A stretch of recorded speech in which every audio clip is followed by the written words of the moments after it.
సత్తుపల్లి నియోజకవర్గ అభివృద్ధి కోసమే టీఆర్ఎస్ లో చేరుతున్నట్లు ప్రకటించారు ఎమ్మెల్యే సండ్ర వెంకట వీరయ్య. 2018 ఎన్నికల్లో ప్రజాకూటమిని ప్రజలు తిరస్కరించారని, దీంతో సత్తుపల్లిలో తనను గెలిపించిన నాయకులు, కార్యకర్తలతో పాటు నియోజకవర్గ ప్రజల కోరిక మేరకు ఈ నిర్ణయం తీసుకున్నట్లు తెలిపారు.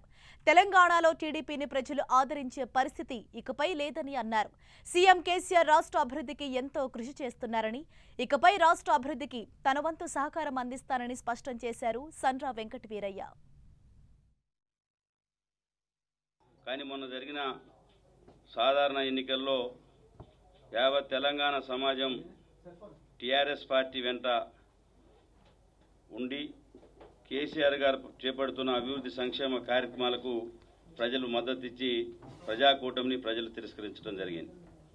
ఆ యొక్క నిర్ణయం తర్వాత సత్తుపల్లి నియోజకవర్గంలో నన్ను గెలిపించిన నాయకులు కానీ కార్యకర్తల యొక్క అభిప్రాయాలు, మనోభావాలకి అనుగుణంగా మనం కూడా అభివృద్ధిలో భాగస్వామ్యం కావాలి. ఈ యొక్క నియోజకవర్గం అన్ని రంగాల అభివృద్ధి జరగాలి. యావత్ తెలంగాణ సమాజం కేసీఆర్ గారి వెన్నంట నడుస్తున్న సందర్భంలో మనం కూడా ఈ అభివృద్ధిలో తెలంగాణ హితం కోసం పనిచేయాలని చెప్పి అందరి యొక్క అభిప్రాయాల మేరకు, సంప్రదించిన నాయకుల యొక్క అభిప్రాయాల మేరకు నేను కూడా టీఆర్ఎస్ పార్టీలో చేరాలని చెప్పి నిర్ణయం తీసుకోవడం జరిగింది.